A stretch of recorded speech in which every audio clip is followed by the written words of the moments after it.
Soyez bénis et fortifiés dans le nom puissant de notre Seigneur Sauveur Jésus-Christ de Nazareth. Mesdames et messieurs, chers frères et sœurs, nous voulons continuer sur le grand thème qui est le mariage que nous avons abordé. Et nous continuons sur cette lancée. Alléluia. Nous avons déjà parlé des différentes sortes de mariage. Alléluia. Nous avons parlé des fiançailles, des raisons. Alléluia. Qui nous poussent à nous marier. Alléluia. Nous avons aussi parler de qu'on appelle la prière dans le couple. Et nous continuons sur cette lancée. Alléluia. Nous allons parler du rôle maintenant aujourd'hui des époux, c'est-à-dire le rôle de l'époux et de l'épouse dans le foyer. Et vous savez que c'est un long thème, peut-être encore, on aura encore d'autres vidéos à faire. Alléluia.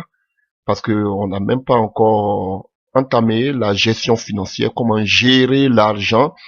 Alléluia, dans les finances, qu'on appelle dans le foyer du moins. Alléluia. Voilà, quand on veut peut-être pendant le mariage civil, alléluia, on veut parler aussi des régimes, alléluia, et matrimoniaux, alléluia, tels que la communauté du bien ou la séparation du bien. Est-ce que c'est chrétien d'opter pour une séparation du bien avec son mari?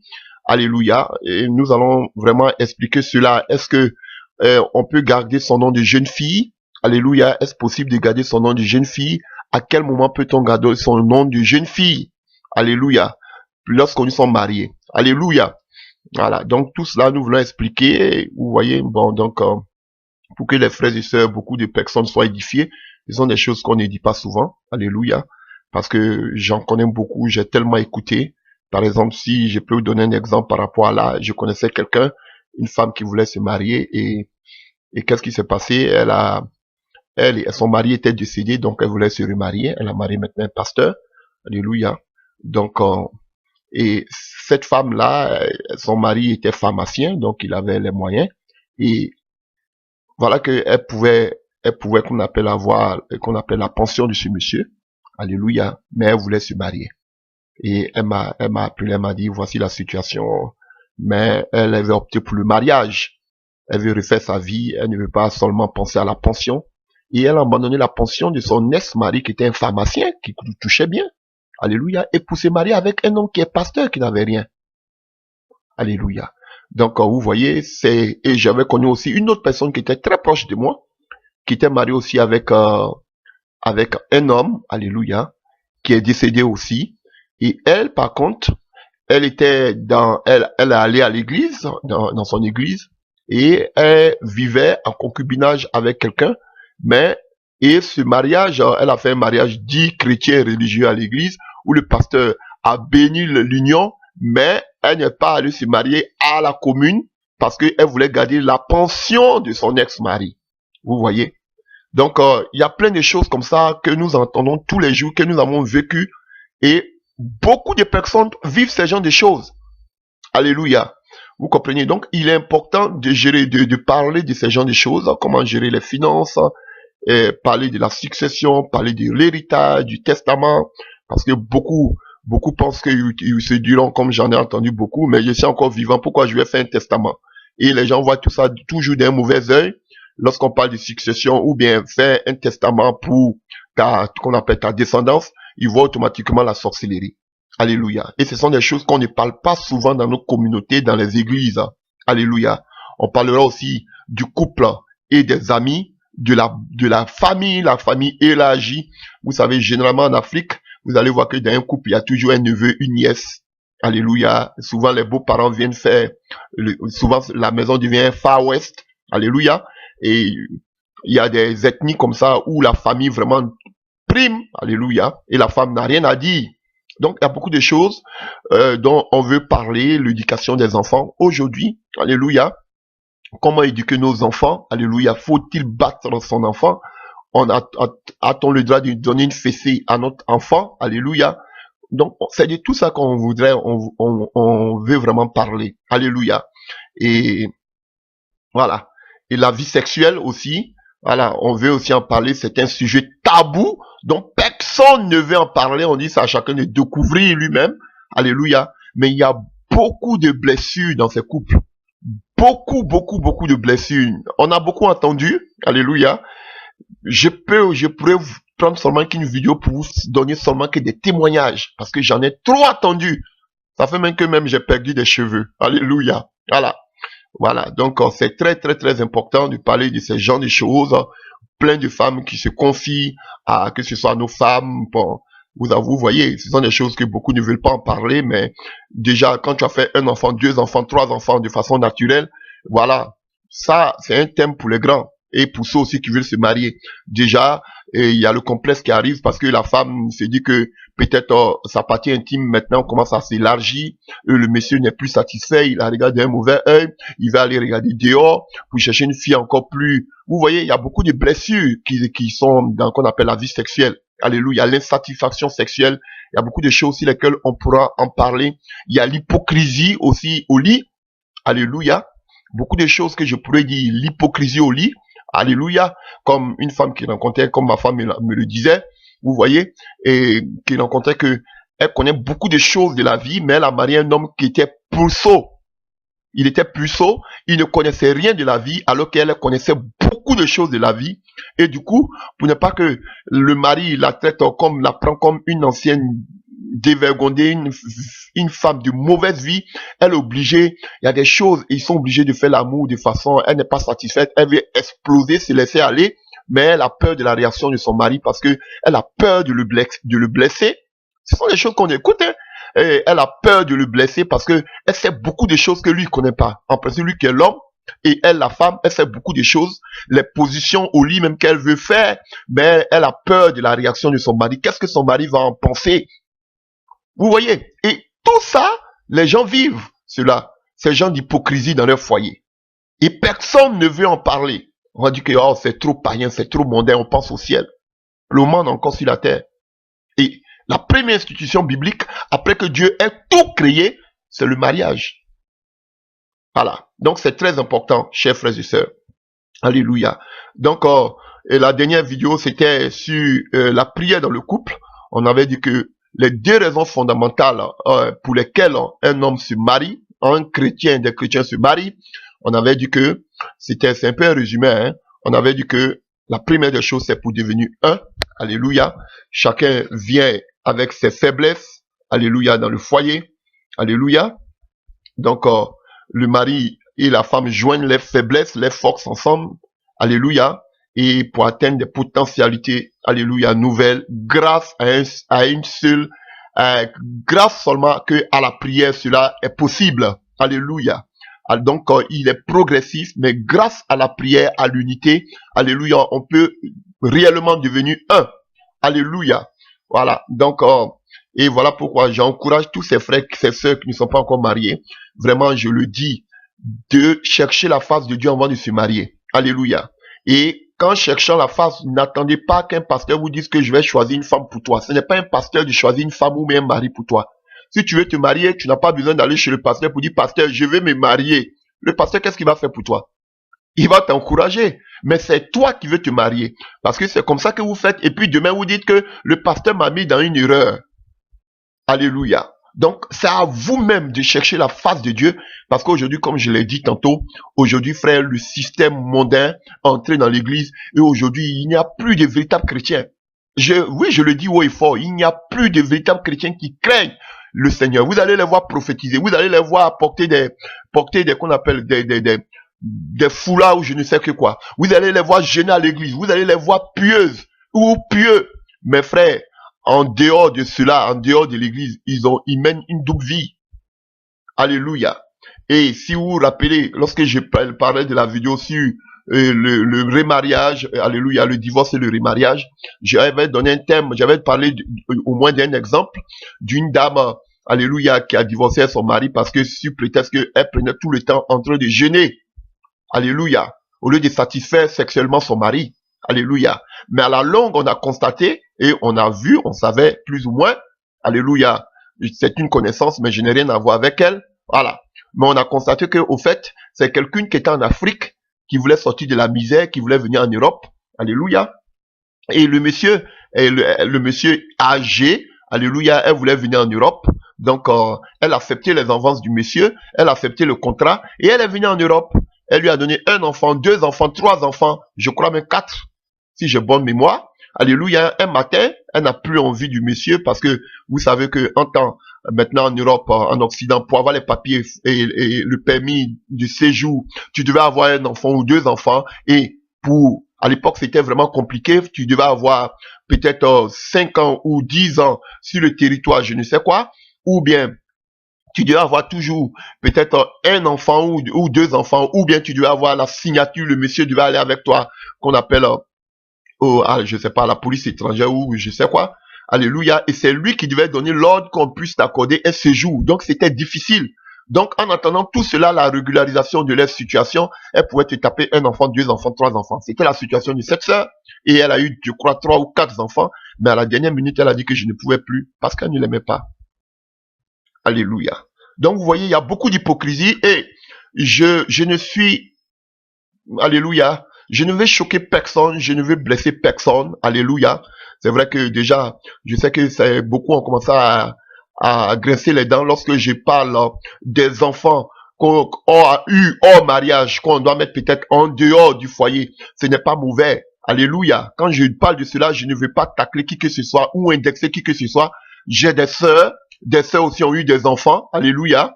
Je ne veux blesser, choquer personne. Mais ce sont des constats que nous avons faits, nous avons vus. Je sais que je suis d'origine africaine et je sais qu'en Afrique, alléluia, nous, par exemple, j'ai vécu avec des demi-frères, alléluia. Mais je parle des jeunes couples d'aujourd'hui, alléluia. Parce que je le dis haut et fort, il y a la culture aussi qui joue, alléluia. Donc, je parle de jeunes couples, alléluia. Je ne dis pas que les enfants doivent demeurer éternellement dehors, mais c'est ce que je suis en train de dire. Les enfants peuvent être dans la maison, mais tant qu'il aura la prière, les enfants eus hors mariage, que ce soit du côté de la femme ou du côté du monsieur, tant qu'il aura des prières ensemble à la maison, l'unité y sera, quels que soient les œuvres occultes. Alléluia. Donc, ne m'indexez pas ou bien ne me lapidez pas. Alléluia, ce n'est pas le but que je veux entendre, de mettre la division ou la haine. Non, ce n'est pas mon but. Mais ce que je veux dire simplement que vous avez besoin du temps pour vous connaître, pour vivre vraiment une vie de couple. Parce que la vie de couple part toujours entre deux personnes. Mais voilà pourquoi je parle toujours qu'on appelle, de fidélité. Voilà pourquoi je parle toujours de la virginité. Lorsque l'homme est puceau, la femme est puceau, vous voyez, vous pouvez bien commencer, démarrer, mais on a remarqué, généralement en Afrique, que lorsque quelqu'un doit commencer une vie de couple, il y a toujours une tierce personne qui est au milieu. C'est-à-dire le monsieur vient déjà dans le foyer avec déjà un enfant, ou la femme déjà avec deux enfants avant d'arriver dans le foyer. Donc ce qui fait que les enfants déjà sont, on parlera de l'éducation des enfants, les enfants déjà sont un obstacle. Pas un obstacle, qu'est-ce que je veux dire par obstacle? Parce que le temps que vous allez prendre pour vous connaître, déjà, la femme, si elle a déjà un enfant, faut que le monsieur commence déjà à aimer l'enfant. Donc déjà, vous voyez, il y a une cassure. Au lieu que l'homme, il commence à devenir une seule chair avec sa femme, déjà, il doit commencer d'abord par l'enfant. Et c'est conditionné. Si tu m'aimes, tu dois aimer mon enfant. Non, c'est pas comme ça. On ne se marie pas à cause de l'enfant. On se marie pour devenir un. Pas avec l'enfant, mais avec la femme. Donc, il faut du temps pour que déjà vous vous connaissez. Mais déjà, quand déjà dans un nouveau couple, il y a une tierce personne déjà qui arrive, parce que voilà pourquoi deux personnes devenant une seule chair. Et il faut du temps pour qu'il y ait une troisième personne. C'est pourquoi, comme nous avons lu dans le livre de Matthieu 18, on a vu que là où deux personnes, la Bible même, Jésus a commencé par deux personnes. Le foyer commence toujours par deux personnes. Mais quand on commence une foyer par trois, quatre personnes, ça devient compliqué. Alléluia. Par exemple, comme ça, le monsieur il a eu un enfant avant d'arriver dans le foyer. Et la femme est là. Alléluia. Le monsieur, pour pouvoir bien s'entendre avec la femme, il doit voir d'abord si la femme s'occupe bien de son fils. Et vice versa. Si la femme voit que le monsieur ne prend pas son enfant comme son propre enfant, elle aussi, elle sera fermée, bouclée. Ah, tu dis que tu m'aimes, mais tu n'aimes pas mon enfant. C'est à là que je vais arriver. Pour dire que vous avez besoin de temps pour vous connaître. Vous avez besoin de temps pour vous comprendre. Alléluia. Je ne dis pas que l'enfant doit rester éternellement dehors. Non. Mais si vous êtes aussi né de nouveau, l'enfant de la femme ou l'enfant du monsieur hors mariage peut rester là. Et dans la prière, vous pouvez même aimer cet enfant. Alléluia. C'est pas celui qui met l'enfant au monde qui est le père, c'est celui qui lui donne une éducation. Mais ce que je vais dire tout simplement que vous avez besoin du temps pour vous connaître. C'est tout ce que je veux dire. Donc ne prenez pas mal ce que je suis en train de dire.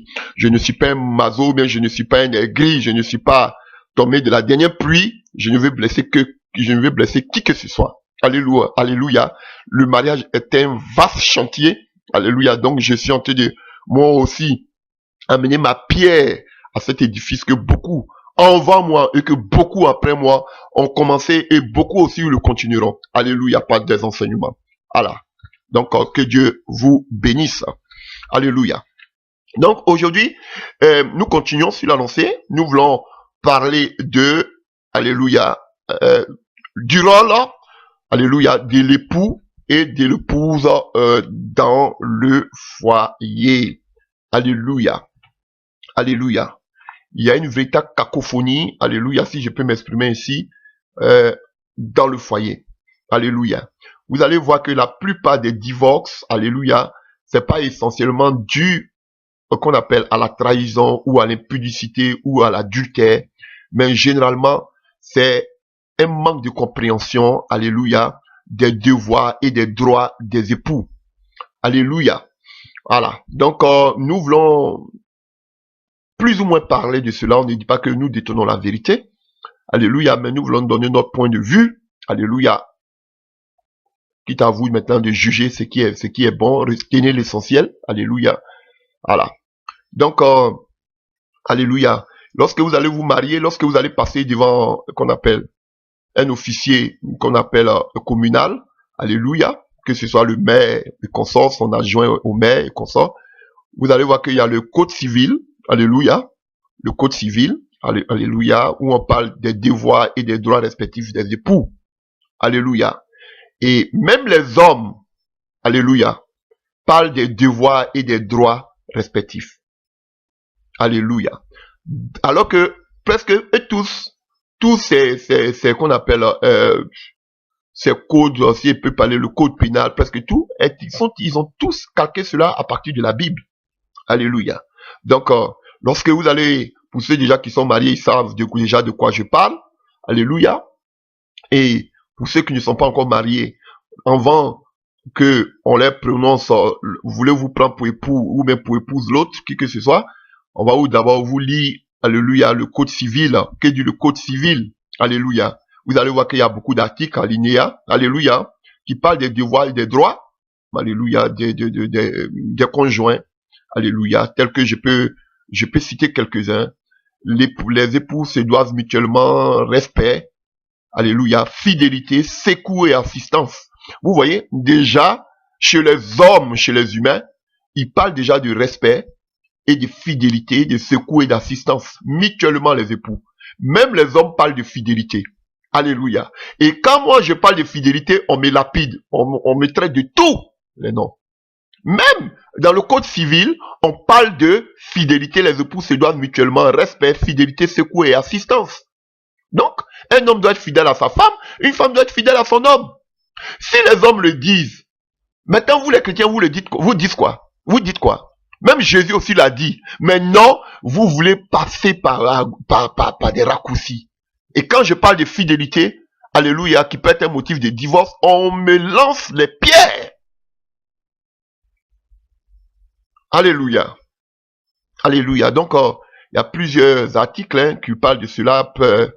Alléluia. On nous dit que les époux assurent ensemble la direction morale et matérielle de la famille. Ils pourvoient à l'éducation des enfants et préparent leur avenir. Donc, déjà, quand vous lisez ce genre de choses, déjà, si vous asseyez et que vous, déjà, ça c'est un code pénal des humains, mais ça regroupe tellement de choses essentielles pour la vie, qu'on appelle pour la survie d'un foyer. Parce que vous voyez que jusqu'à présent, on parle de les époux ensemble, alléluia. Vous voyez, on parle de l'ensemble, mutuellement, ensemble. Même les hommes parlent de cela. Alléluia. Alléluia. Et on nous dit aussi qu'ils doivent pouvoir l'éducation des enfants et préparer leur avenir. Mais combien de parents aujourd'hui préparent l'avenir de leurs enfants? Alléluia. Combien de parents, de chrétiens aujourd'hui préparent l'avenir de leurs enfants? Non, mangeons le jour parce que le Seigneur revient bientôt. Alléluia. Mais Jésus nous a donné aussi l'intelligence. Alléluia. Donc, vous allez voir que dans d'autres lois, bon, ça c'est C'est une page que j'ai eue comme ça. Alléluia. Mais vous allez voir que dans d'autres lois, on vous dira que l'homme est le premier responsable et que en cas d'absence, alléluia, ou de disparition du mari, la femme maintenant devient responsable du foyer. Alléluia. Les époux s'obligent mutuellement à une communauté de vie, la résidence de la famille ou au lieu qu'ils choisissent d'un commun accord. Alléluia. Ça, ce sont des choses, alléluia, que le code pénal, chaque époux a la pleine capacité de droit, mais ces droits et pouvoirs peuvent être limités par l'effet du régime matrimonial et des dispositions du présent chapitre. Là, maintenant, on parle du régime matrimonial, la communauté des biens ou la séparation des biens. À quel moment est-ce qu'un chrétien peut faire une séparation des biens? Tout cela, nous allons en parler lorsqu'on va parler de la gestion financière dans le couple. Alléluia. Alléluia. Est-ce que quelqu'un peut faire une activité en dehors de la famille? Tout cela, le code pénal en parle. Est-ce que quelqu'un peut garder son nom de jeune fille? Ça veut dire le nom que tu avais avant de te marier. Alléluia. Alléluia. Parce qu'il y a d'autres qui ont refait le mariage, qui ont peut-être perdu leur époux, qui se marient à nouveau, mais qui veulent garder le nom de leur époux qui est peut-être décédé. Est-ce qu'un chrétien doit le faire? Alléluia. Donc, il y a beaucoup de choses. Voilà. Donc, ils disent ici, par exemple, si l'un des époux se trouve hors d'état de manifester sa volonté, l'autre peut le faire, peut se faire habiliter par la justice, ainsi de suite. Alléluia. On parle de beaucoup de choses. Même, alléluia.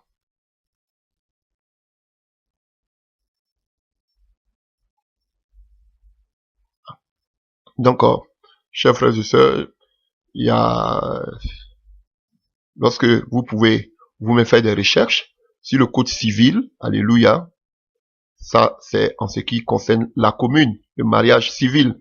Voilà. On vous donne vos droits et vos obligations. Voilà. Donc, ce sont des choses que vous pouvez, même si vous cherchez à l'internet, vous pouvez trouver. Alléluia. Voilà. Donc, c'était seulement pour donner qu'on appelle un aperçu.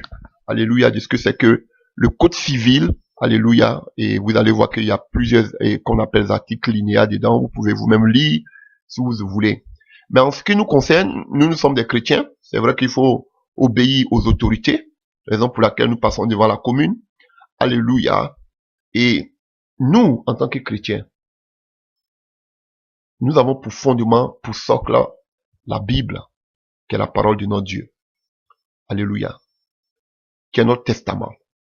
Qui est aussi, alléluia, vous voyez même que Jésus a laissé aussi un testament. Vous voyez? Il a laissé aussi un testament. Alléluia. Donc, aussi, pourquoi un chrétien ne peut pas faire un testament pour ses enfants comme le Seigneur nous a légué un testament? Alléluia. Voilà. Pour éviter des problèmes, peut-être, tu ne seras pas, comme on dirait en Afrique, tu ne vas pas rester toujours un caillou ou un bois. Tu es appelé un jour à partir. Mais il faut assurer aujourd'hui tes arrières pour tes enfants que tu laisses sur la terre. Vous voyez? Donc, il y a la culture qui joue beaucoup aussi. Alléluia. Donc, c'est important. C'est vraiment important, ces genres de choses. Donc, pour me répéter, aujourd'hui, nous allons parler du rôle des époux. Alléluia. Lorsque vous allez aller devant le maire, on vous donnera les devoirs et les droits de l'époux et de l'épouse. Alléluia. Mais nous, aujourd'hui, nous voulons aller dans la parole pour voir ce que la parole dit. Alléluia, de la responsabilité de l'époux et de l'épouse. Alléluia. Alléluia. Voilà. Donc, nous allons prendre notre premier passage. Avant de commencer, je voudrais vraiment vous le dire. Je voulais parler d'abord, alléluia, du rôle de l'époux et ensuite parler du rôle de l'épouse. Mais vous allez voir que presque tous les passages qui parlent du rôle, du droit et des devoirs de l'époux, en même temps, est suivi aussi du droit et qu'on appelle des devoirs de l'épouse. Donc, au fur et à mesure que je prends un passage, au fur et à mesure que je parle de l'époux, je parlerai aussi de l'épouse. Alléluia. Voilà. Donc, c'est que le Seigneur me met à cœur. Nous allons commencer. Que le Seigneur bénisse sa parole et que nous entendons, si je suis dans le rêve vraiment, que le Seigneur me ramène sur le droit chemin. Alléluia. Nous allons prendre nos premiers passages. Alléluia. dans le livre de la Genèse. Alléluia. Le commencement.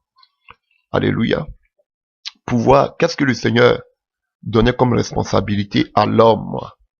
Alléluia.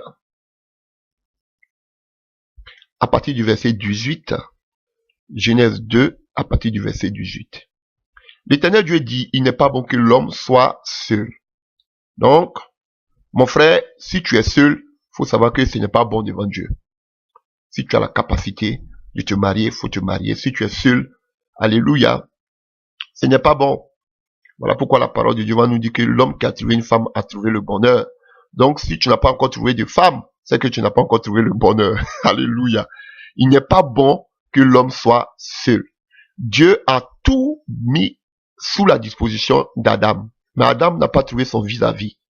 Donc, tu peux avoir toute la gloire de ce monde, tu peux réussir de façon financière, dans les études, alléluia, dans tes activités, alléluia. Mais si tu n'as pas une femme, tu es incomplet. Tu es incomplet. Parce que tu as besoin de quelqu'un qui sera semblable à toi. Alléluia. L'Éternel Dieu dit, il n'est pas bon que l'homme soit seul. Je lui ferai une aide semblable à lui. L'Éternel Dieu forma de la terre tous les animaux des champs et tous les oiseaux du ciel, et il les fit venir vers l'homme pour voir comment il les appellerait. Et afin que tout être vivant portât le nom que donnerait l'homme. Et l'homme donna des noms à tout le bétail, aux oiseaux du ciel et à tous les animaux des champs, mais pour l'homme, il ne trouva point d'aide semblable à lui. Alors l'Éternel Dieu dit, fit tomber un profond sommeil sur l'homme qui s'endormit. Il prit une de ses côtes et referma la chair à sa place. Alléluia. C'est une image de Jésus-Christ de Nazareth. Alléluia. Par sa mort au poteau de la croix. Alléluia. Qui s'endormit pour peu de temps. Alléluia. Et de sa côte, de son côté, alléluia, l'église est née. Parce que Jésus-Christ, c'est le second Adam. De la même manière que l'église de la même manière que Ève est sortie d'Adam, c'est de la même manière que l'église est sortie de Christ. Alléluia. Comme on verra tout à l'heure dans le livre de Éphésiens 5. Alléluia. Alors l'Éternel Dieu fit tomber un profond sommeil sur l'homme qui s'endormit. Il prit une de ses côtes. On dit une de ses côtes, pas plusieurs côtes. Tu dois avoir une seule côte. Et il renforma la chair à sa place. L'Éternel Dieu forma une femme de la côte qu'il avait prise de l'homme et il l'amena vers l'homme. Et l'homme dit, voici celle qui est les os de mes os et la chair de ma chair, on l'appellera femme. Alléluia. Et c'est pareil, c'est ce que je vous disais. Donc, on a vu que quand Abraham a envoyé Elimelech, le plus âgé de sa maison, alléluia, vous voyez que dans la maison de Bethuel, que c'est le frère qu'on appelle de Sarah, alléluia, alléluia, vous allez voir que, et qu'on appelle, du moins, vous allez voir que, qu'est-ce qui se passe? Cet homme avait plusieurs filles, alléluia, avait plusieurs filles. Mais, qu'est-ce qui se passe? La prière qu'il a fait, le monsieur a cette prière faite du moins, alléluia, il a été, lui-même il dit que mon voyage, Dieu a fait réussir mon voyage. Parce que ce qu'il voulait, ce qu'il avait dit au Seigneur, c'est ce qui s'est réalisé. Il y avait plusieurs femmes, alléluia, mais celle qui était prévue pour qu'on appelle, pour Isaac, c'est celle-là que Dieu lui a donnée. Donc je crois que par la prière, Dieu peut nous donner la femme qu'il a prévue pour nous depuis le commencement. C'est possible. Il y a plusieurs femmes, comme le livre de Proverbes nous le dit, mais toi, plusieurs femmes ont des comportements, alléluia, de bons comportements, mais toi, alléluia, tu les surpasses toutes. Alléluia. Donc, chers frères et sœurs, je crois, beaucoup vont se dire, mais pourquoi j'ai besoin de prier? Est-ce que nos parents vont avoir besoin de prier pour prendre une femme?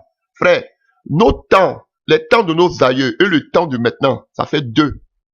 Je vous dis la vérité. Alléluia. Je peux donner un simple exemple. Alléluia. Nous, nos parents, là, ils ont pris nos mamans très jeunes quand elles étaient vierges. Aujourd'hui, là, nos sœurs, là, elles sont pas vierges. C'est la vérité biblique que je vous dis.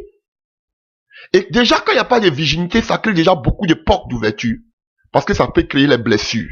Ça peut créer des maladies. Ça crée beaucoup de choses. Même si on le dit de façon chose, par la mort de Jésus, vous êtes vierge. Mais vous savez, ce que ça peut créer. Quand Jésus disait, mariez-vous vierge, c'est pour éviter beaucoup de problèmes. Parce que quand tu n'es pas vierge, tu peux avoir aussi des enfants hors mariage. Voici un exemple. Alors que si tu étais vierge, le mari était vierge, l'enfant que tu vas avoir, c'est l'enfant en même temps de ton mari. Alléluia. À moins que ton mari décède, ça c'est un autre cas. Donc il y a beaucoup de choses. Voilà pourquoi le Seigneur, bon maintenant, on ne va plus revenir là-dessus. La situation est là, qu'est-ce qu'on fait? Alléluia. Donc, je ne vais pas trop tergiverser là-dessus. Donc, nous continuons. Voilà. Donc, nous lisons. Voici cette fois, celle qui est les os de mes os et la chair de ma chair, on l'appellera femme, parce qu'elle a été prise de l'homme. C'est pourquoi l'homme quittera son père et sa mère et s'attachera à sa femme. Ils deviendront donc une seule chair. Alléluia. Alléluia.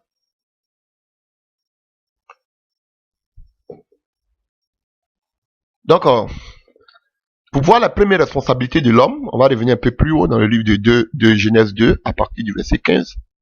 Alléluia. On voit que Dieu a fini de créer le jardin d'Éden. Alléluia. Et l'Éternel Dieu prit l'homme, Genèse 2, verset 15, et le plaça dans le jardin d'Éden pour le cultiver et pour le garder.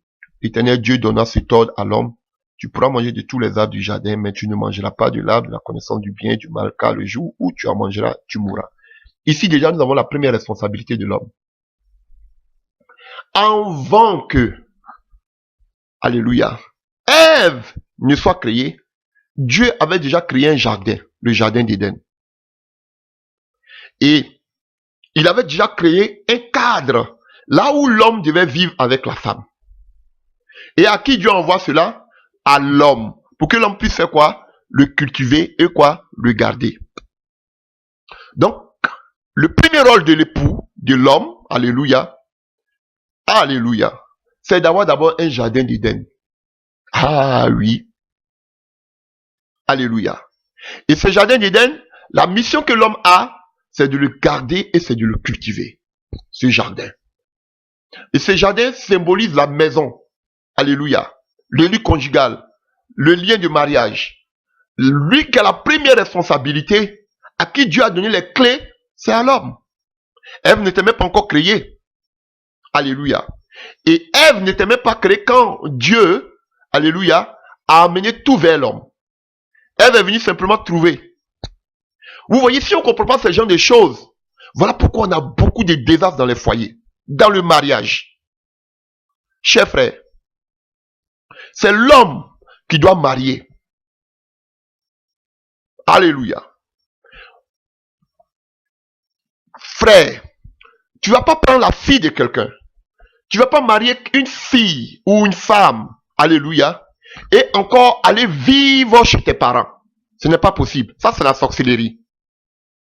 Parce que l'homme, on va le continuer, on va le voir. On dit ici, à partir du verset, chapitre 2, Genèse 2, à partir du verset 33,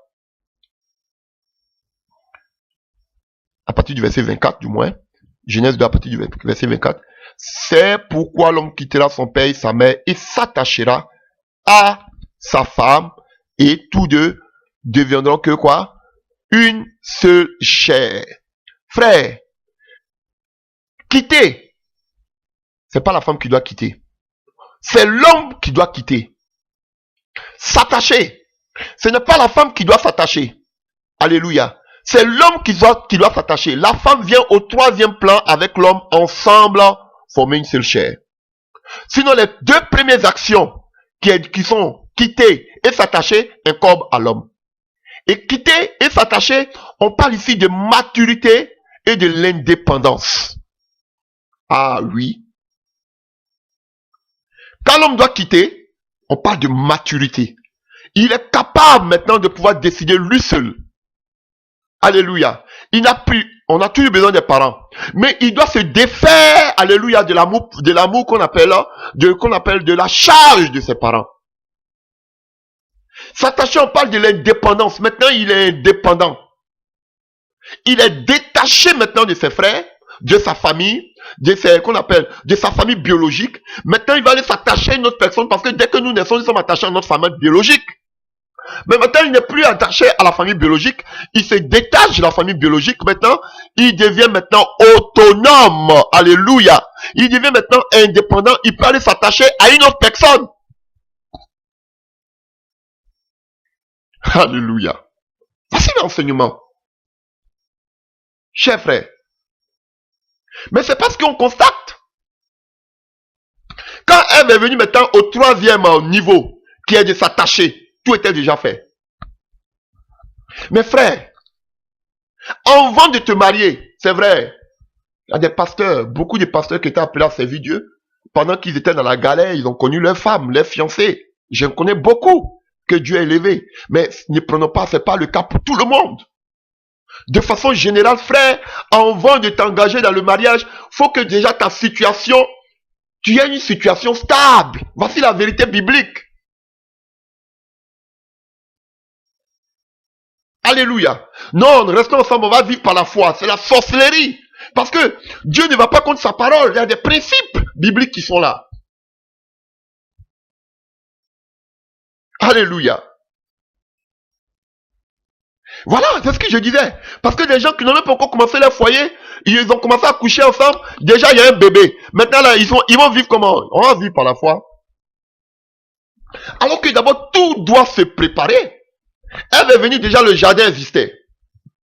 Elle pouvait même, tellement que tout était déjà là, qu'on appelle à sa disposition, qu'elle pouvait même se promener pour aller manger des fruits.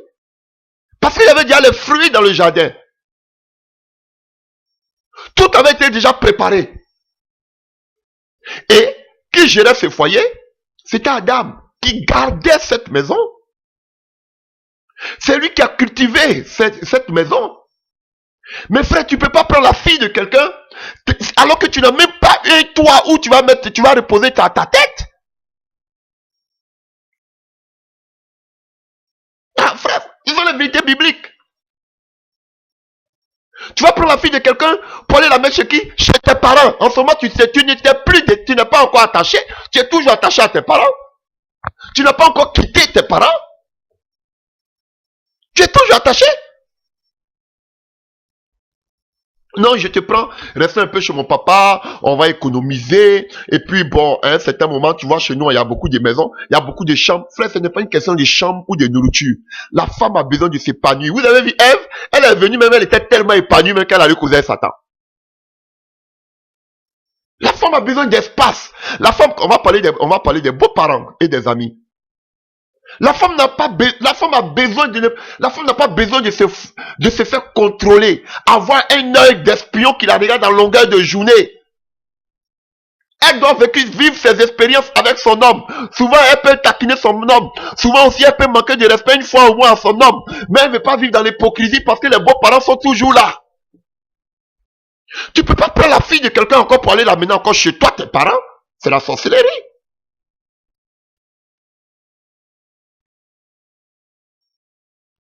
Alléluia.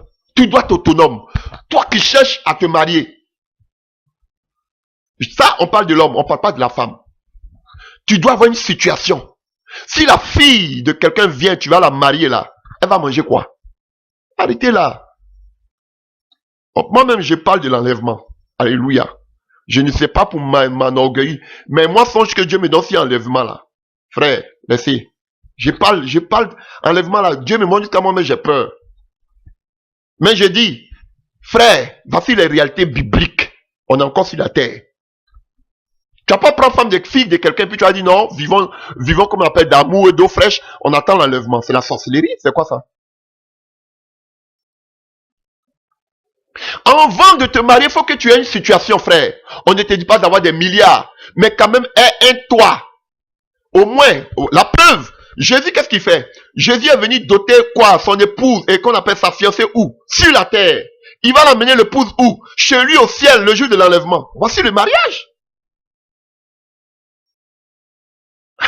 Il vient chercher son épouse. Voici le mariage. Mais toi, tu prends ton épouse, tu l'envoies chez tes parents. On va encore rester chez nos parents, chez tes parents. Ou bien, restons chez les parents de la fille. Ou bien, ce sont les parents de la fille qui vont pouvoir vos besoins. Mais c'est la sorcellerie. Toi, où est ta responsabilité? Toi, où est ta maturité? Alléluia. Voilà pourquoi même avant de t'engager dans un mariage, c'est ce qui est la vérité. Tu dois avoir d'abord une situation. Tu dois avoir d'abord une maison. Tu dois équiper la maison. Tu dois avoir d'abord un travail. Alléluia. Voilà pourquoi vous êtes tenté de quémander à longueur de journée, parce que vous n'avez même pas préparé d'abord la base.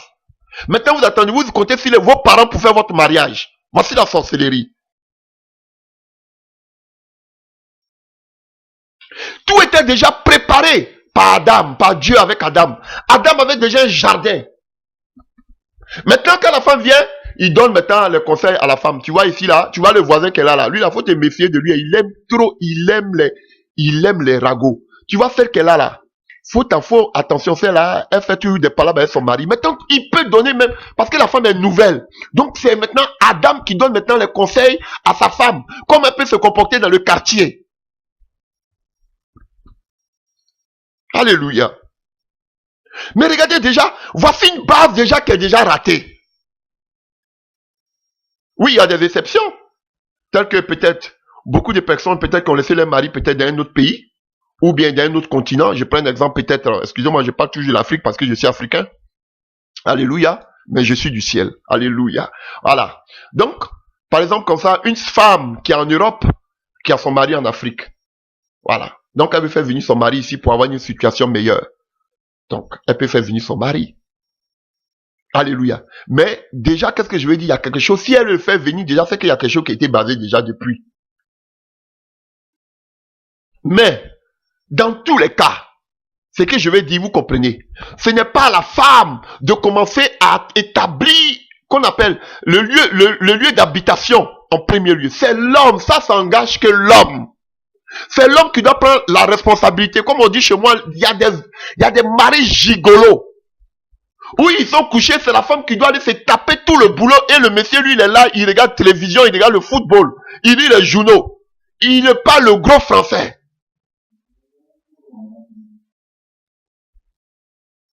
Alléluia. Des hommes qui vivent sur le dos de leurs femmes. Mais déjà, la base est déjà gâtée. C'est sûr que vous allez vous partir directement dans le mur. Alléluia. Si toi qui es le chef, alléluia, on va voir ça à la suite. Alléluia. Tu ne prends pas ta responsabilité de chef. Regardez, lisons. J'ai commencé à un frère. Excusez-moi, mais je parle. Genèse 2 à partir du verset 18. L'Éternel Dieu dit, il n'est pas bon que l'homme soit seul, je lui ferai une aide semblable à lui. Vous voyez, la femme ne vient pas comme l'homme, mais la femme vient quoi? Comme une aide. Voici le rôle de la femme. Au fur et à mesure que je parle de l'homme, je parle en même temps de la femme. La femme vient comme une aide. Elle est là-bas dans son coin, c'est toi qui viens la prendre pour t'attacher à elle. Voilà pourquoi voici la sorcellerie quand une femme se lève pour dire qu'elle va marier un homme. Alléluia. Voici la sorcellerie. Ce n'est pas la femme de marier un homme, c'est la vérité biblique qui est là.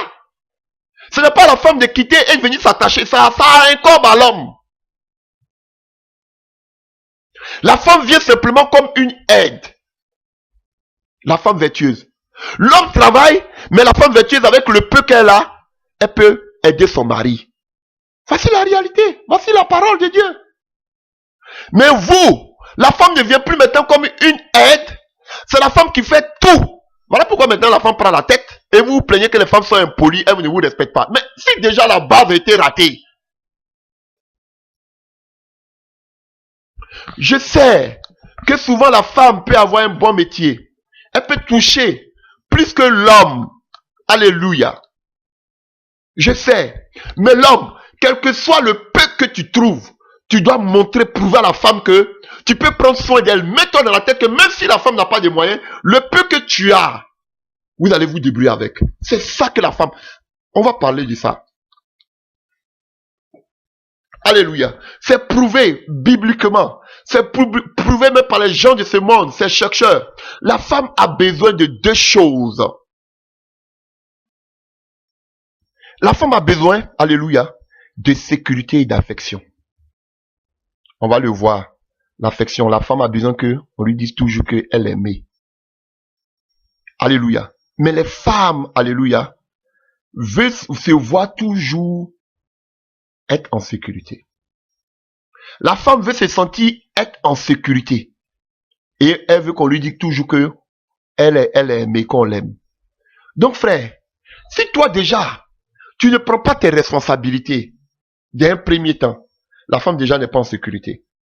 Parce que déjà elle vient, il n'y a rien qui est basé, qui est fondé, il n'y a pas de maison, il n'y a rien. Déjà c'est sûr qu'elle va commencer à envier. Et maintenant vous allez dire, ah, faut te contenter de ce que tu as, faut pas convoiter. Mais frère, il n'y a rien déjà qui a été basé, qui était là comme fondement. C'est normal qu'elle regarde dehors. Bon, même on peut avoir tout aussi et puis aller regarder dehors. Elle aussi avait tout, mais elle allait regarder quand même dehors. Alléluia. Donc, la première responsabilité de l'homme, alléluia, c'est d'avoir un chez-soi, c'est d'avoir une situation, un travail, ou bien quelque chose qui va une rémunération qui va aussi pouvoir aux besoins de celle, parce que tu fais mon seul comme étant avec la personne, de celle avec qui tu vas aller t'attacher. Elle vient seulement que pour une aide. Voilà pourquoi aujourd'hui vous allez voir des gens qui se chamaillent à cause du salaire de la femme.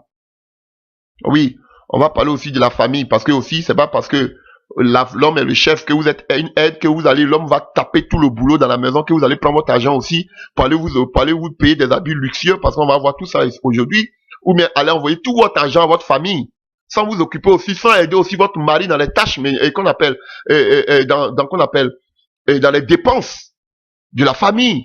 Puisque vous, maintenant, on parle aussi de ça dans la gestion familiale, dans la gestion financière, puisque vous êtes un, donc même vos biens doivent être aussi un. Alléluia. Mais dans tous les cas, pour un démarrage, c'est l'homme qui doit prendre la responsabilité. Alléluia. On ne dit pas que tes parents ne peuvent pas te donner un peu de sous, mais t'aider à avoir une situation. Mais ils ne doivent plus intervenir maintenant dans ta vie. Tu es un homme. Quand tu prends une femme, c'est pas pour que tes parents la gèrent. C'est toi qui dois la gérer. C'est comme ça. Tu dois avoir la maturité, tu dois avoir l'indépendance. Tu as quitté tes parents, qu'on appelle, et tu veux t'attacher, tu te détaches de tes parents. Donc quand on va là, on fait plus marche en arrière. Tu dois avoir un lieu, tu dois avoir une situation. Tu dois avoir de la maturité. Tu dois être indépendant. Alléluia. Tu peux pas être sur le toit de tes parents et puis dire que tu vas aller te marier. Alléluia. On voit que Abraham a pris Rebecca pour Isaac. Mais après, Rebecca a vécu sa vie. On dit qu'il a envoyé où? Il a envoyé Rebecca dans sa tente. Il n'a pas envoyé Rebecca dans la tente d'Abraham. Il a envoyé Rebecca dans sa maison. Tu n'as pas de maison, tu veux te marier. Tu comptes sur qui? Qu'on appelle les parents. C'est du n'importe quoi. Préparez votre mariage, frère. C'est pas seulement la prière, mais le mariage doit se préparer aussi de façon financière. Tu dois aussi avoir une situation. Tu dois travailler. Alors, Paul Mel a dit que celui qui ne mange pas, ne travaille pas, ne mange pas. Donc, si tu ne travailles pas, il ne faut pas manger. Tu n'as même pas encore mangé ces femmes que tu veux marier. Tu vas mourir de faim. Si elle voit le voisin qui mange toujours de la bonne nourriture, c'est sûr qu'elle va aller chez le voisin pour manger. C'est normal.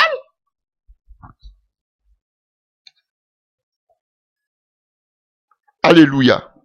On doit vous prêcher la vérité biblique là. Donc, voici ce qui incombe à l'homme. Premièrement, déjà lui-même, il doit trouver une situation. Déjà, avoir, qu'on appelle, avant de se marier, il doit avoir une situation. Il doit avoir quelque chose. Et comme je dis pas quelque chose, mais il doit avoir les moyens pour pouvoir s'occuper de celle qu'il va épouser. De pouvoir ses besoins. Alléluia. Un travail, une fonction, quelque chose sous la main. Un toit aussi. Parce que la femme doit venir chez lui. Alléluia. Donc, tu dois avoir un toit. Donc, prenez votre temps d'abord pour travailler, pour avoir une situation, mais finissez vos études avant de chercher à vous marier. Alléluia. Ces pasteurs qui se marient comme ça, bon, eux, ça c'est leur appel. Je ne vais pas me mettre dedans. Alléluia. Peut-être que Dieu leur a parlé. Mais vous, cherchez une situation. Ne vous considérez pas comme ne vous comparez pas à ces serviteurs de Dieu. Je parle des véritables serviteurs de Dieu. Ne vous comparez pas à eux. Chacun son appel. Mais vous devez avoir une situation avant de chercher à vous marier. Alléluia. Voilà pourquoi quand on parle de dot là, Je sais qu'il y a la sorcellerie dans la dot. Mais les gens même ils disent, ah, ça c'est un message même qui est bienvenu. Parce qu'eux-mêmes, ils veulent même pas, ils n'ont rien. Ils n'ont rien. Ils viennent prendre femme cadeau. Alors, et c'est maintenant qu'ils ont des enfants garçons, maintenant eux-mêmes ils sont là, ils disent qu'on va venir doter aussi leurs enfants.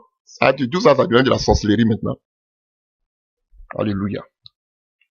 Donc la femme est une aide. Si vous avez compris ça depuis, frère, il y a des gens qui vivent seulement que du salaire de leurs femmes, et puis ce sont du gros feignants, du gros paresseux.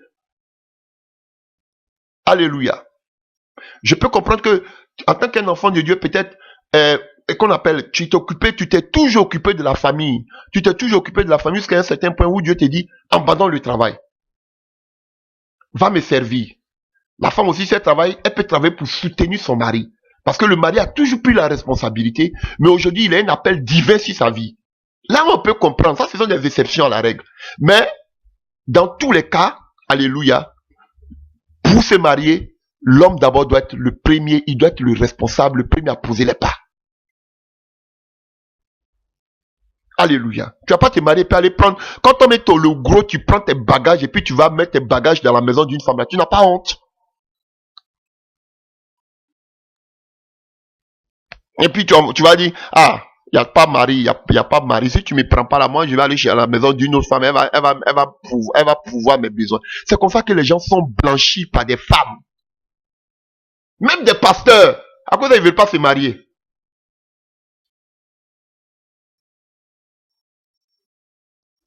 On n'a même pas honte. Gigolo que tu sois, pasteur gigolo, prophète gigolo. Quand c'est vous dire, c'est moi le chef. Je suis le chef de la famille. C'est pas dans bouche. On veut voir aussi les actes que tu poses en tant que chef de famille. Ah oui, c'est ça. On veut voir les actes que tu poses. Tu dois être, voilà. Comme chez moi en Côte d'Ivoire, il y a un pain que les femmes portent là, qu'elles portent, elle dit mon mari est capable. Alléluia.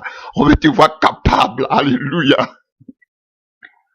Et quand on dit que la femme est ton aide, ça ne veut pas dire que ta femme est ton esclave. Alléluia. Je suis tellement écœuré. Peut-être c'est culturel, c'est dû à la culture. Alléluia. Comment les inculquer? La culture, qu'on appelle la culture de leur région. Alléluia. Je ne vais mentionner aucun pays. Mais quand tu vois des hommes se comporter avec leurs femmes de leur pays d'origine, là, c'est un pays. Mais je suis écœuré. Alléluia. Je sais que la femme, on va parler de la soumission. C'est voici un grand problème qui cause aussi le divorce. L'insoumission. Ici, vous voyez que Dieu a dit, alléluia, quand on va continuer tout à l'heure, vous allez voir que, avant de parler de cela, on voit que Dieu, dans tout son courroux, dit que l'homme doit dominer. Alléluia. Lorsque la femme a péché, alléluia, je cherche, hein. Genèse 3, le Seigneur dit à la femme, j'augmenterai la souffrance de tes grossesses. Alléluia. Tu enfanteras avec douleur. Donc, la femme, son rôle, c'est d'enfanter. La femme aussi doit enfanter. Voici un rôle que Dieu lui a donné. Donc, la femme, elle a un rôle, c'est de mettre au monde. Je parle même pas des douleurs, mais la femme aussi, elle doit mettre au monde. Alléluia. Et ses désirs doivent se porter vers son mari. Alléluia. Donc vous voyez, la femme doit aussi être une mère. Voilà pourquoi je vous dis dans la Bible, il y a 7 femmes qui ont été stériles, mais ces 7 femmes sont sorties des hommes puissants. Alléluia. La seule qui est restée stérile dans la Bible dont on parle, c'est Michal. Mika, la fille de Saül, que Dieu même a puni. Sinon pas elle, toutes ces femmes qui étaient stériles, après Dieu les a visitées et elles ont mis des hommes puissants au monde. Donc, la stérilité n'existe pas chez Dieu, qui doit enfanter. Et quand vous allez voir, oh alléluia, merci Seigneur. Et quand vous allez voir, qu'on appelle Rebecca n'arrivait pas, qu'on appelle, et d'abord Abraham, quand Sarah n'arrivait pas à enfanter, c'est Abraham qui allait pleurer devant Dieu pour dire, ah, je n'ai pas d'héritier. C'est lui qui allait pleurer. C'est pas le pasteur qui allait pleurer à la place de qu'on appelle d'Abraham. Alléluia. Quand Rebecca n'arrivait pas à enfanter, cher frère, c'est pas le pasteur qui allait prier pour que Rebecca puisse enfanter. C'est Isaac qui allait devant Dieu pour dire, Seigneur, souviens-toi de ma femme. Et Dieu s'est souvenu d'elle à cause de la prière de qui? Du mari. C'est vous qui faites des pasteurs là, des stars.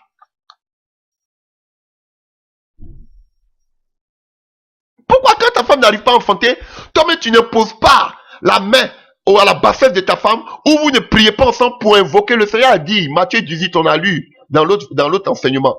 Ou si vous mettez-vous de vous demander, il vous donnera. Mais pourquoi vous ne priez pas pour demander au Seigneur? Vous êtes toujours en longueur en train d'embêter le pasteur. Priez! Ta femme ne voit pas ses menstrues. Prie pour elle. Au lieu que l'intimité de ta femme, tu viens de parler de ça au pasteur.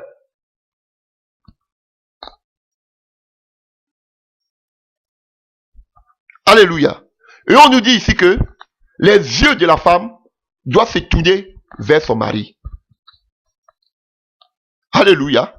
Les yeux de la femme doivent se tourner vers qui? Son mari. Frère, vous devez prier ensemble. Vous devez être toujours ensemble. Vous voyez, il y a des passages qui parlent d'un homme et d'une femme dans la Bible que j'aime beaucoup. Alléluia. Que j'ai oublié même de parler de ça dans la prière dans le couple. La Bible nous parle d'un couple, Aquilas et Priscille. Alléluia. Tu vois, vous voyez, ils étaient mariés, mais ils formaient une équipe. Vous voyez, voici un couple qui travaillait ensemble, ils avaient tous le même métier. Ils étaient faiseurs de tentes. Et en même temps, ils étaient encore dans le ministère. Vous voyez? Et vous n'allez pas voir un passage où on parle d'Aquilas sans parler de Priscille. Parce qu'on savait qu'il y avait l'unité. Quand il y a l'unité, vous travaillez, mais vous servez aussi Dieu. Vous êtes un. Ça, c'est la vérité biblique. J'ai des passages ici. Vous prenez Acte 18, verset 2 et Acte 18, verset 20. On parle toujours des deux. Romains 16, verset 3. 2 Timothée 4, verset 16. On a toujours parlé, quand on parle d'Aquilas, on parle toujours de Priscille. On parle de Priscille, on parle toujours d'Aquilas. Il y avait l'unité. Il y avait l'unité. Donc, quand les yeux de la femme se tournent vers l'homme, l'unité. C'est normal parce que c'est son vis-à-vis. Elle ne peut pas regarder une autre personne à part son mari. Parce qu'on dit qu'elle était le vis-à-vis d'Adam. Elle était le vis-à-vis d'Adam. Donc, c'est-à-dire, Adam était en face d'elle. Elle ne fait que regarder seulement qu'Adam. Mais toi, à la place d'Adam, tu vois ton pasteur. Tu vois ton révérend. Tu vois ton prophète. Voici la sorcellerie. Au lieu de regarder ton mari, le vis-à-vis qui est en face de toi, toi, tu vois autre personne.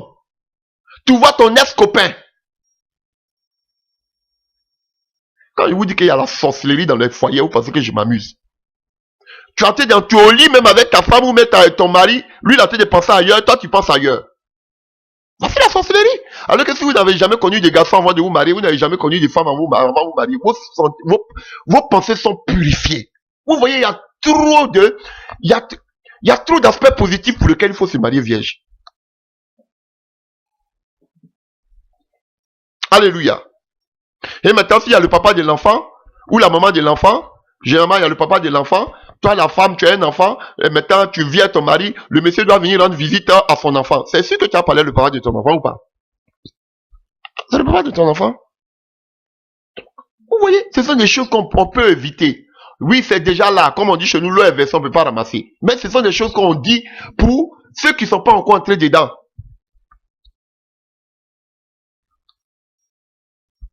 Alléluia. Donc, la Bible nous dit ici que la femme devait enfanter. Et à part, elle devait d'abord être une aide, elle devait être enfantée, elle devait enfanter. Ses yeux devaient être vers qui? Son mari qui était son vis-à-vis. Si toi, les yeux de l'homme ne sont pas sur sa femme, c'est que les yeux de l'homme sont ailleurs. Déjà, il y a un problème. Si les yeux de la femme ne sont pas vers son vis-à-vis, c'est qu'il y a un problème.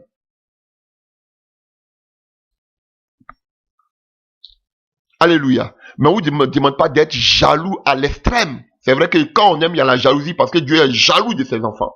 Alléluia. Mais il y a des gens mais qui sont possédés. Jusqu'à ils vont contrôler même le téléphone de leur mari. Ils vont voir les appels, les sorties de leur mari. Frère, ayez confiance. Si vous savez que votre mari est né de nouveau, si vous savez que Dieu vous a dit que c'est lui votre mari, ayez confiance.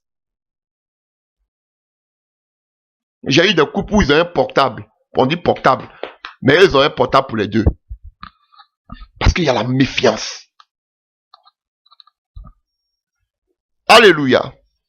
Et que nous dit la parole de Dieu? Mais il dominera sur toi. Alléluia. Vous voyez, il dominera sur toi. Ah, si il y a un problème, comme je le disais tantôt, il y a des gens qui sont des véritables dominateurs. Alléluia. Vous allez voir que dans la nouvelle alliance, on parle de soumission. Mais ici, on parle de dominer. Mais les gens là, eux, ils sont restés sur dominer. Mais eux, soumission là, eux, ils ont fini. Eux, ils sont pas dedans. Il y a des gens qui dominent leur foyer comme des tyrans. Je vous dis. Eux, même qui vont se mettre en cravate devant vous. Demandez à ces prophètes, ces pasteurs, ces bishops, ces archibishops qui se mettent aujourd'hui en cravate. On peut même pas s'approcher d'eux là. Alléluia. Même Jésus, même là, la femme même qui avait peur de sang l'a touché. Mais demandez-leur, si même ils peuvent prendre une cuillère pour la laver à la maison, demandez-leur. S'ils sont des exemples à la maison, non, ils vont vous dire qu'ils n'ont pas le temps. Eux, ils doivent se mettre devant la face de Dieu. Dieu doit les parler. Et ce sont les pasteurs, ce sont les bishops. C'est la femme qui doit s'occuper de ça. Ce sont des véritables tyrans. Et ils vont s'appuyer sur quel passage pour le dire. Aimer sa femme, c'est l'aider. Elle est là pour une aide.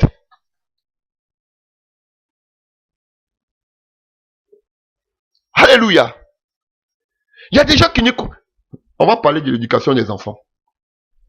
Même l'éducation des enfants, ils ne lisent jamais le cahier de leurs enfants. Ils n'ont pas le temps, ils sont trop spirituels, ils doivent préparer un message pour l'église.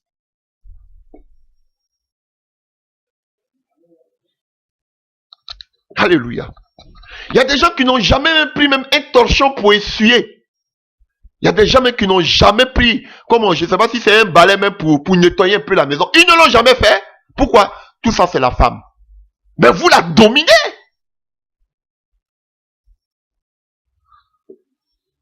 Alléluia. Si c'est votre maison, quand la femme n'était pas encore là, vous arrangez la maison. Donc la femme est venue maintenant, vous ne le faites plus. Alléluia. Et c'est comme ça, quand la femme est à 2, 3 enfants, il n'y a plus rien à faire. Parce que vous n'avez jamais touché, vous ne savez même pas faire la cuisine. Et vous ne savez même pas faire la cuisine. Maintenant, vous avez besoin d'avoir des gens chez vous à la maison. Alléluia. Des servantes. Moi, je n'ai pas besoin de servantes chez moi. C'est comme ça, les servantes font, et puis même elles couchent même avec les maris. Aidez vos femmes à la maison. Des véritables tyrans, des véritables gourous. Ils vont venir même mettre des torchons, je ne sais pas, sur les coups. On va même mettre la nourriture dans les bouches. Et ils sont là, ils ont fini de manger, la femme va débarrasser. C'est les femmes, ce n'est même pas un restaurant. Et le monsieur qui a le gros ventre, il va s'asseoir.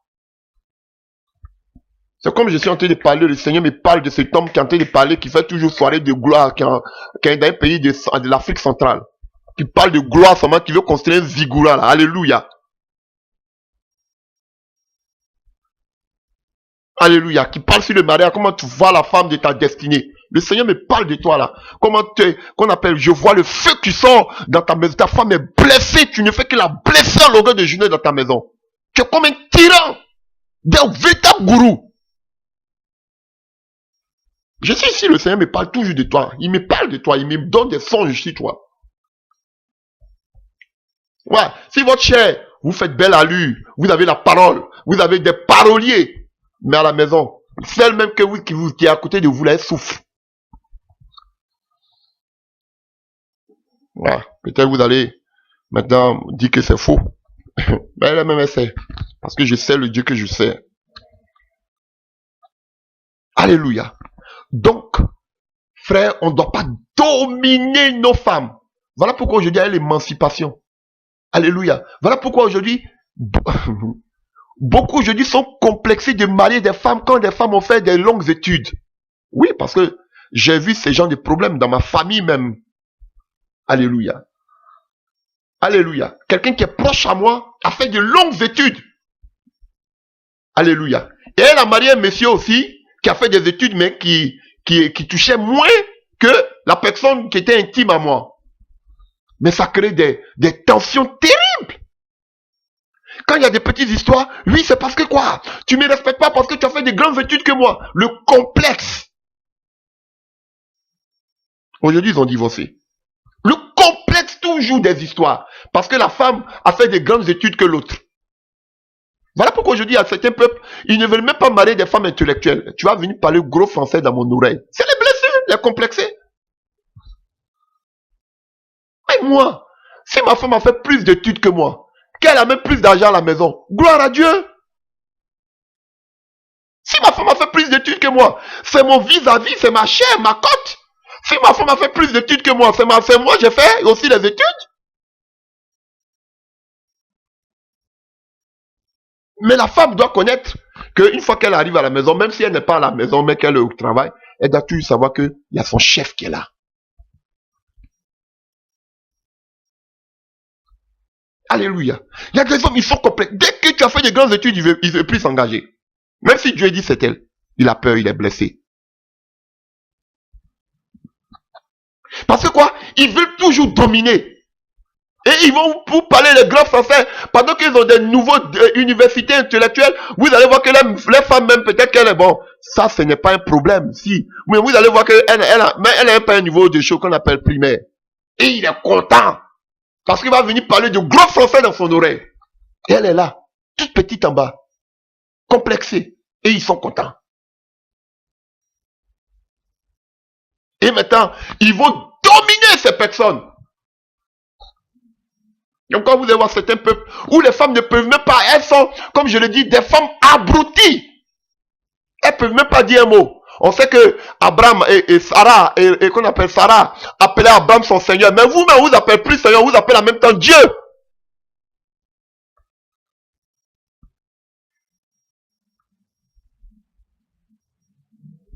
Alléluia. Et c'est pour tout ça là. Alléluia. Ils ont tellement marginalisé les femmes même que beaucoup d'entre eux sont contre le ministère des femmes. Et puis regardez bien.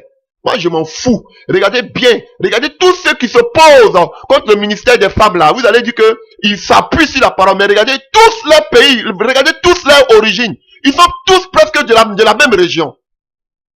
Parce que là, ils ont marginalisé les femmes. Ils ont marché sur les femmes. Alléluia. Donc ils s'appuient sur la passage biblique pour dire que c'est comme ça.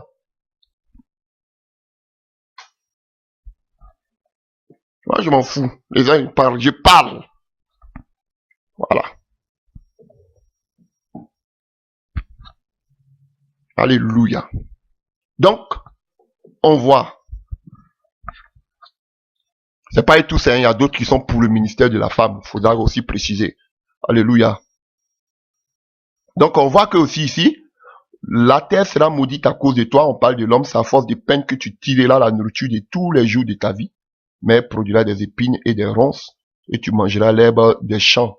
C'est à la sueur de ton front, de ton visage que tu mangeras le pain, jusqu'à ce que tu retournes à la terre. Alléluia.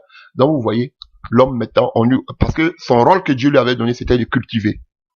Et maintenant, cultivant, il allait recevoir maintenant des ronces au lieu d'avoir des bons fruits, des bons produits. C'est à lui d'aller, c'est à lui qu'incombait, et qu'on appelle le rôle d'aller chercher de la nourriture pour la famille. C'est à l'homme. Il devait cultiver puis garder le jardin. C'est à l'homme. Donc, Ève, elle faisait seulement les shopping. C'est dans le shopping aussi, les femmes là, fait du shopping. On va voir ça devant. Vous allez voir pourquoi elles aiment les shopping. C'est là qu'elle a croisé Satan. Donc, c'est à l'homme, cette responsabilité, de veiller et de garder, de veiller sur sa maison. De cultiver sa maison, de garder sa maison, de pouvoir aux besoins de sa maison. C'est à l'homme. Alléluia. Mais, surtout en Occident, le monsieur est en train de ronfler. La femme se lève matin, elle va travailler dans le froid. Et le monsieur est là. On voit de tout. Ils vont vous dire qu'ils sont des chrétiens. Oui, je peux dire, si une femme a une bonne situation, que quelqu'un doit faire un sacrifice pour s'occuper peut-être des enfants. Oui, mais ça c'est de façon, alléluia, consensuelle. Vous êtes assis et puis vous avez décidé comme ça. Alléluia. Mais dans tous les cas, l'homme doit savoir que c'est lui qui doit avoir la première responsabilité. Alléluia.